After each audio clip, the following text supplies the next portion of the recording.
Good morning, YouTubers. Today I'm going to upload a video about how to measure the a roof, how to calculate the material. Somebody requested that.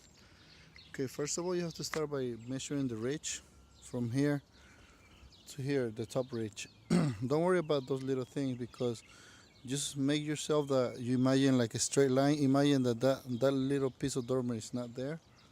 Also, this one. Don't worry about that one. Okay, just measure from here to here. It's 37. And then when you throw your tape measure, just go to the, just make sure your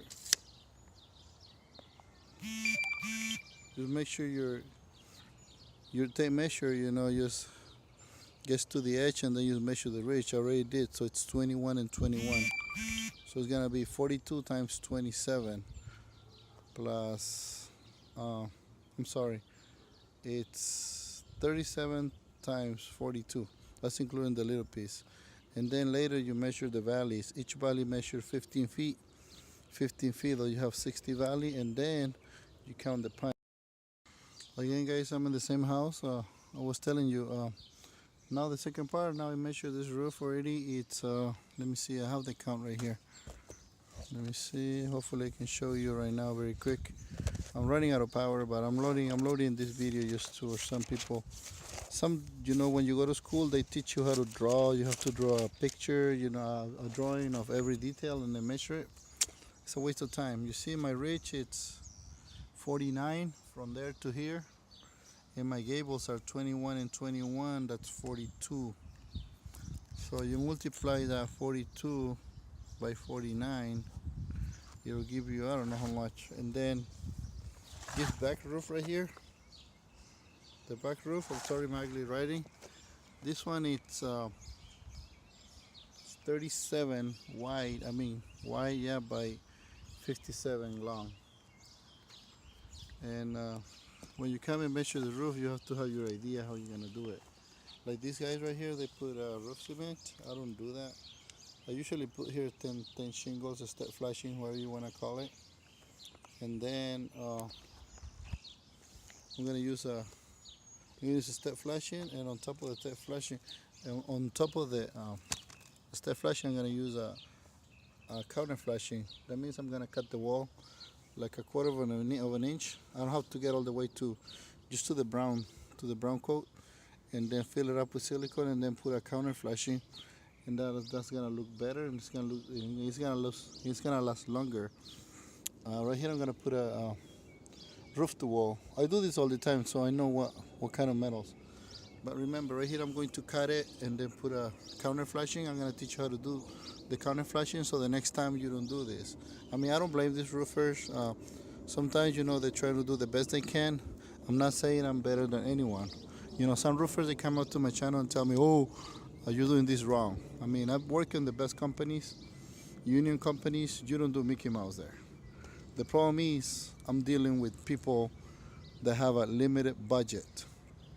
Based on the limited budget, you have to talk to the owner, tell them, okay, this is how much I can do for this amount of money, and they keep on going down. Then you keep on going down on the product. That's simple as like that. Sometimes you have to help people, that don't have the money. So please, those haters out there that think I don't know how to do my job, well, I can do the best systems. I know how to install the best systems, from commercial to residentials, and I can do basic roofing with a.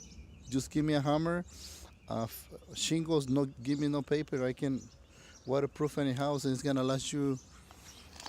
The life of the material. So I don't need. Back in my days, I learned with guys, that didn't use felt. The first guy, he was Harry. Probably he's dead by now. He was about 60, almost 70 years old. He was a union worker. And he did tile jobs with no felt on it. I thought, damn, I didn't believe it until he took me to one of his houses, and he showed me, look, there's no felt. I don't need no felt. Why? When you know how to install the material, forget about the synthetic stuff. Forget about the leaking barrier. Whatever, it doesn't work. The roofer is the one who is the masterpiece. Whatever your knowledge is, that's the result. So forget about fail, forget about the fancy stuff. If you're a good roofer, you can do anything with just simple nails, shingle. Hello again, guys. Like I was telling you, a lot of people say like this funny guy. He left me a comment on my channel. He says, "Oh, you know what? We install Serenity shingles. We don't install GAF. We don't install Owens Corning." Okay, who cares about the brands? Nobody cares. I'll be there. Whenever you install something, you know, you're supposed to know how to install, even though they give you the worst shingles. You see, like, this is an example.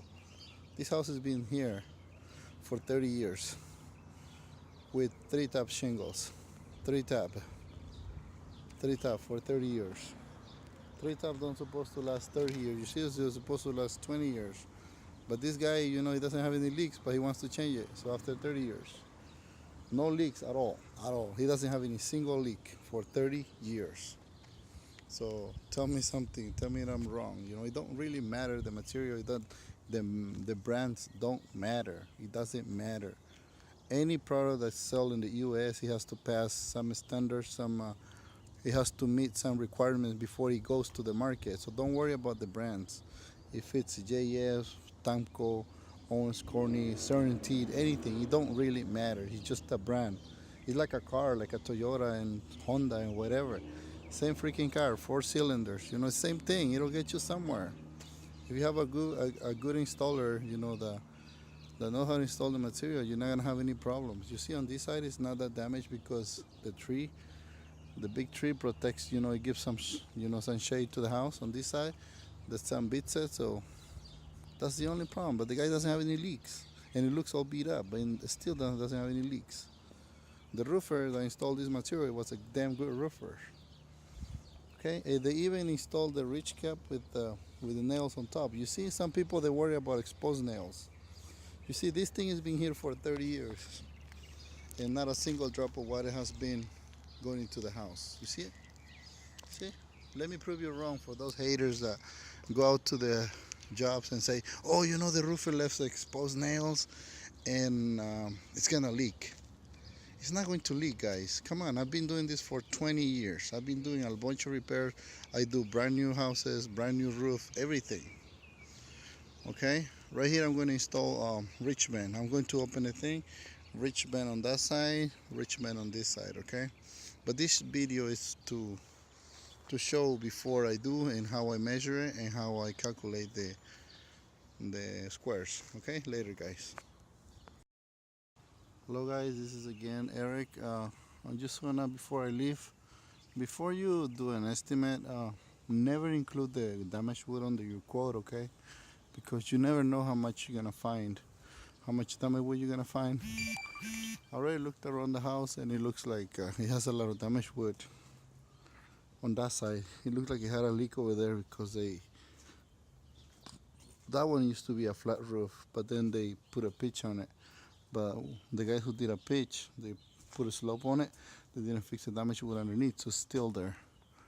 Anyway, just check around the eaves, check everything. You see right here, it looks like the paint is peeling off. I don't know if it's the paint or if it's damage. I'll find out when I get off, but never include your damaged wood on your proposals, okay? Thank you.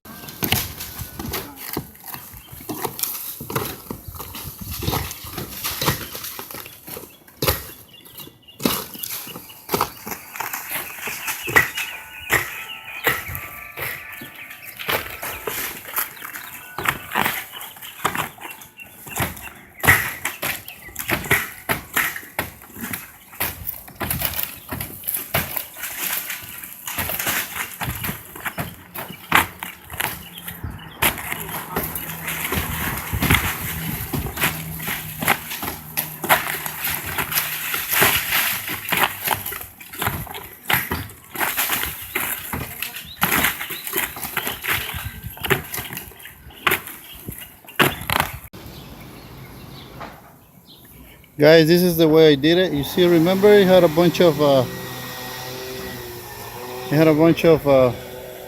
roof cement underneath, so I cut the wall and I installed my flashing. Nacho, tráete el silicón blanco, güey. I cut it, and then right here I cut the wall again, and then I fill it up with caulking, and then I put my counter flashing. This is the way it looks. The roof is kind of like it makes like a curve on the bottom, but I try to keep my lines straight.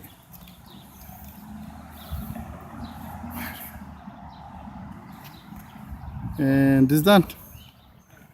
Nothing to write about, just another roof, I guess. Another roof, and nothing out of the ordinary. If you're a roofer, you're supposed to know how to do it. And well, I try to paint my pipes because I do this for a living. If you're a homeowner, you don't even have to. Just pay attention to your details, make sure you don't have any leaks. But besides that, everything is okay. You can just try not to leave any nails exposed, put a little silicone. That's it. Nothing out of the ordinary. See it? This is our roof. This is how it looks now. That's it. And vámonos. Yes, sir. Sí.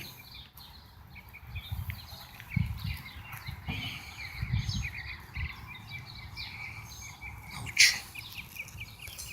Ya estuvo.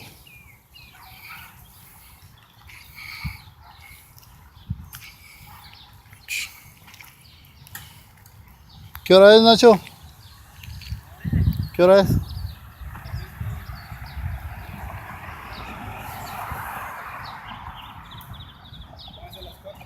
Oh shit. Sorry guys, it's 3:30. We started at 9:30 today, this morning. We finished everything. Backside, this side, that side. 3 nailers and 2 second men. Like I said, if you want to do production, don't work alone, try to get your second man, okay? If you're a roofer, I know you're trying to be fat, I know you want the money for yourself, but it's not worth it. Enjoy your life and try to take it easy, okay? Fast roofers, any roofers that want to throw some money on the line, think he's fast, he can come with us. I can bet you any money, anytime, anywhere. I promise I can beat anyone. Later.